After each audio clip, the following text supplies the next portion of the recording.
इन्नमा अम्वालुकुम व औलादुकुम फितना वल्लाहु इंदहु अज्रुन अज़ीम।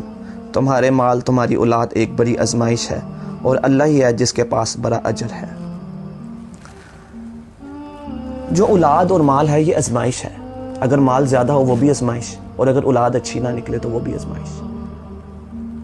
मेरे भाई, हम अक्सर वालिदैन के हकूक़ सुनते हैं, ज़्यादातर हमें वालिदैन के हकूक़ बताए जाते हैं और अच्छी बात है, बताने भी चाहिए।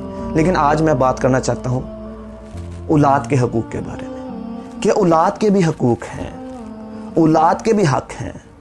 अब जब औलाद पैदा होती है, जब बच्चा पैदा होता है, सबसे पहले वालिदैन का ये फ़र्ज़ है कि वो हर काम कुरान और सुन्नत के मुताबिक करें।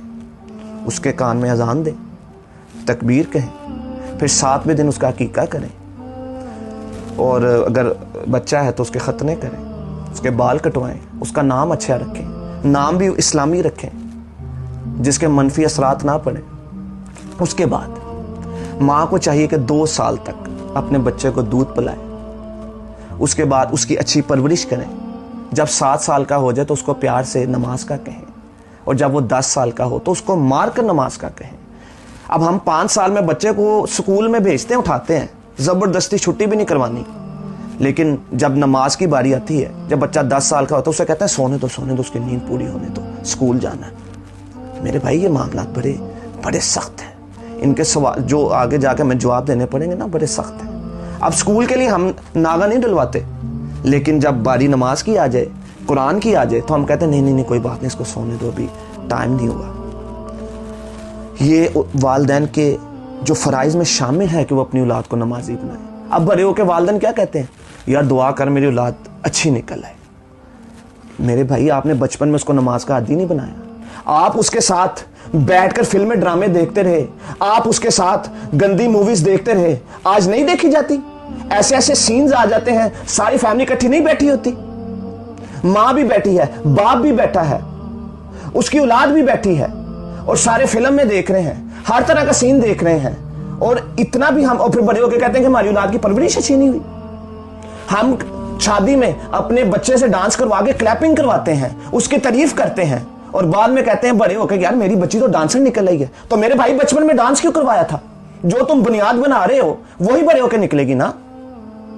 हम यही कहते रहे यार बच्ची है, कुछ फर्क नहीं पड़ता, यही कहते रहे बच्चा है, कुछ फर्क नहीं पड़ता। लेकिन आपने कभी ये सोचा कि हम बुनियादें बना रहे हैं बच्चों की? बचपन में खुद गाने सिखाए और सुनते रहे कि मुझे गाना सुनाओ वो वाला। बड़े होकर जब वो गाना गाता है तो उसको कहते हो कि ये किधर चला गया? कुरान सिखाया तो बचपन में, नमाजी बनाया बचपन पे, तो इंशाल्लाह बड़े होकर फिर वो बड़े होकर नमाजी भी निकलेंगे, वो कुरान भी पढ़ेंगे। लेकिन जब बचपन में मेरे भाई उनके साथ बैठ के फिल्में देखी होंगी, ड्रामे देखे होंगे, तो वो ही काम बड़े होकर करेंगे, फिर कहेंगे हमारी औलाद खराब निकल आई।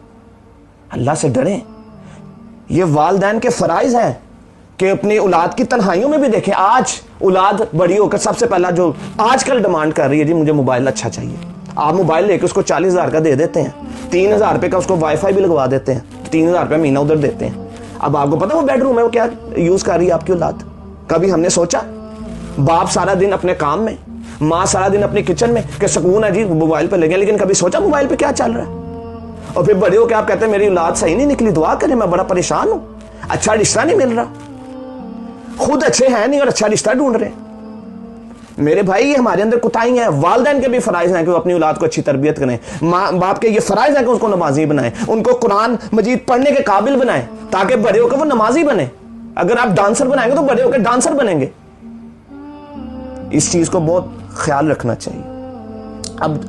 अब वालिद शराबी है और घर शराब पड़ी है, ये कैसे हो सकता है उसकी औलाद शराब ना पिए? वालिद असला चला रहा है, घर असला पड़ा हो, आप देख लें उठा के कि उसकी औलाद भी असला चला रही होती है। घर में वालिद हराम के पैसे कमा रहा है और वो देख रही औलाद उसको।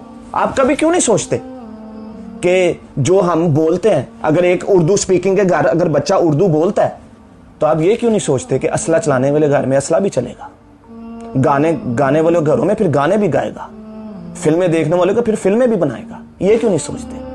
उर्दू वाला उर्दू बोलता है, इसको समझते हैं, पंजाबी वाला पंजाबी बोलता है, उसको समझते हैं, अरबी के घर वाले पैदा होने वाला अरबी बोलता है, इसको समझते हैं। ये क्यों नहीं समझते कि जो वालिदैन करेंगे वही बच्चे ने करना है? आज हमारे अंदर वालिदैन के अंदर भी बहुत कुताहियां हैं। ان کے فرائض جو یہ سیدانی کر رہے ہیں ان کو آگے جا کر کاٹنے پڑیں گے. یہی میری طرف ہے کہ میرے بھائی والدین کے حقوق اپنی جگہ وہ آپ دیں, لیکن اولاد کے بھی حقوق ہیں, یہ ہمیں پورے کرنے پڑیں گے. باقی اولاد کو پیار سے سمجھائیں, اور آپ اٹھا کے دیکھ لیں کہ پیار سے سمجھانے والی اولاد سمجھ جاتی ہے, لیکن جب مار کے سمجھائیں گے نا زیادہ تو وہ زیادہ ضدی ہو جاتی ہے, زیادہ خراب ہو جاتی ہے. تو میرے پیار سے آپ اس کو سمجھائیں, ضروری نہیں کہ مار کے سمجھانا ہے. بس یہی میری ویڈیو جہاں تک پہنچ رہی, میرا یہی پیغام ہے کہ ہمارے جو کوتاہیاں ہیں اللہ وہ ہمیں ان کو ختم کرنے کی توفیق عطا فرمائے, ہماری خامیاں جو ہیں وہ خوبیوں میں بدل دے, اور اللہ جو میں نے بیان کیا ہے اللہ اس پر عمل کرنے کی توفیق عطا فرمائے. سبحان ربک رب العزت عما یصفون والسلام علی المرسلین والحمد للہ.